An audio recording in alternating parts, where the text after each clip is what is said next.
Beralih ke berita selanjutnya. Pemirsa, BKKBN Sumatera Selatan menargetkan pemberian pelayanan KB sebanyak 47.000 warga masyarakat. Saat ini pelayanan KB di Sumsel sudah di angka 70%.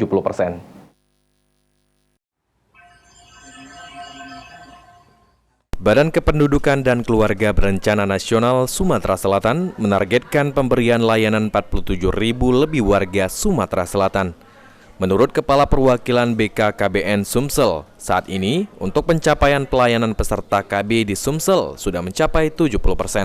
Untuk penggunaan kontrasepsi dominan masih menggunakan pil dan suntikan, serta didominan masih oleh para wanita.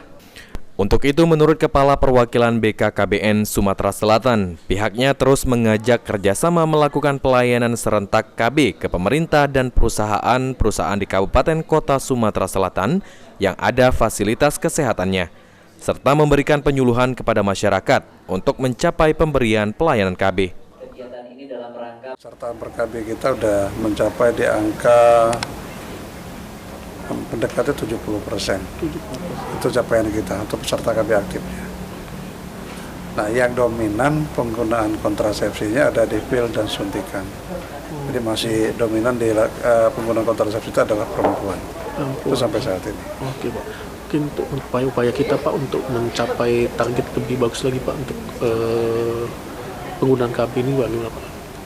Ya, makanya kita melakukan beberapa momen-momen itu pelayanan serentak. Tahun 2024 ini kita ini momen yang keempat kita melaksanakan pelayanan KB. Mulai dari peringatan Hari Kartini kemarin, kita melakukan kegiatan pelayanan KB serentak juga, 17 kabupaten kota. Alhamdulillah kita sudah bisa mencapai di angka 126%. Itu dari target yang sudah tentukan oleh pusat.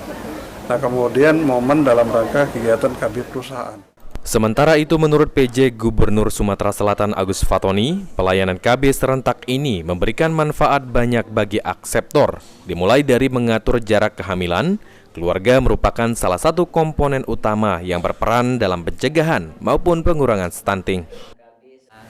Pemerintah daerah, Forkopimda, PKK, kemudian rumah sakit, puskesmas pembantu, pelayanan kesehatan, bidan mandiri, semuanya melaksanakan pelayanan KB pada hari ini, dan ini akan terus kita laksanakan sehingga pelayanan KB bisa maksimal.